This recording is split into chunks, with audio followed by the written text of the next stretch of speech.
Social media reacts to the YouTube shooting just the way you would expect it to, taking a break from Facebook, and Mark Zuckerberg says he's still the one. All of that and more coming up with your tech news today, Thursday, April 5th, brought to you by HelloFresh. Gourmet meals that you can prepare in just 30 minutes or less, with garden-fresh ingredients delivered straight to your door. Best of all, your first order $30 off at HelloFresh.com/Kim.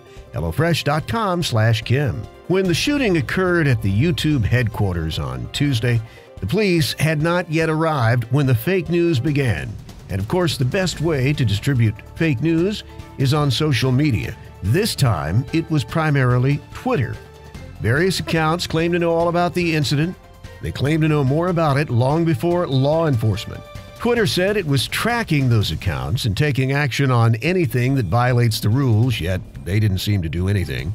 The first big hoax, somebody tweeted that a guy named Sam Hyde was the shooter, which is a frequent social media accusation following these kinds of shootings. The post even included a fake photo of some guy carrying an assault weapon.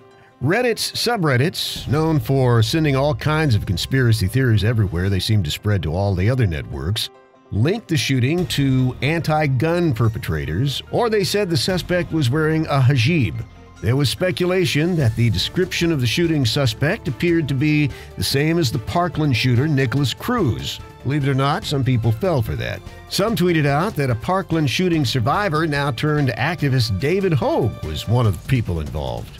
The bottom line here is that regardless of the companies claiming to clean up their websites and get rid of fake news, it was there during the YouTube shooting just as much as ever before.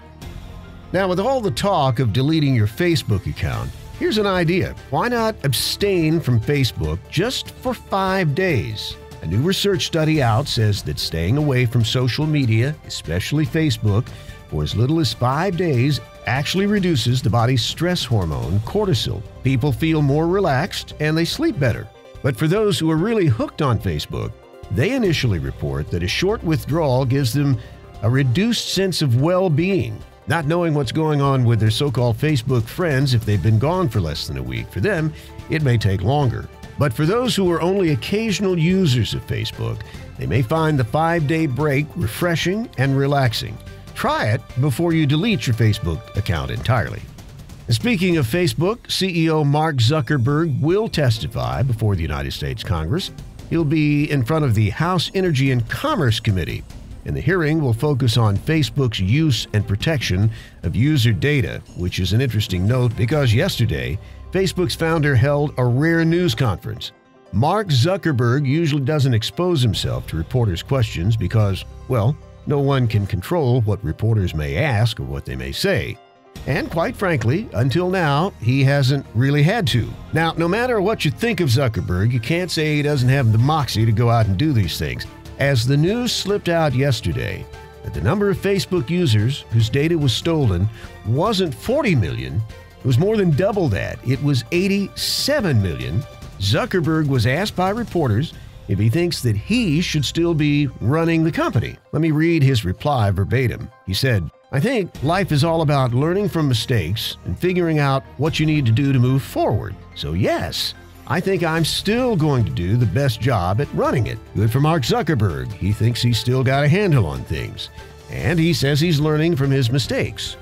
The important thing to remember is that Zuckerberg himself isn't paying the cost of any of these mistakes. If you're one of those 87 million, you are. So here's a question for your Thursday. How much harm should a company CEO be allowed to get away with before his customers and shareholders say, it's time for Mark to go? And that's your tech news for today, brought to you by HelloFresh. Garden-fresh ingredients delivered straight to your door, HelloFresh. And when you visit HelloFresh right now, you get $30 off your first order. You'll love HelloFresh. Visit them today. Look at the great recipes. HelloFresh.com/Kim. That's HelloFresh.com/Kim.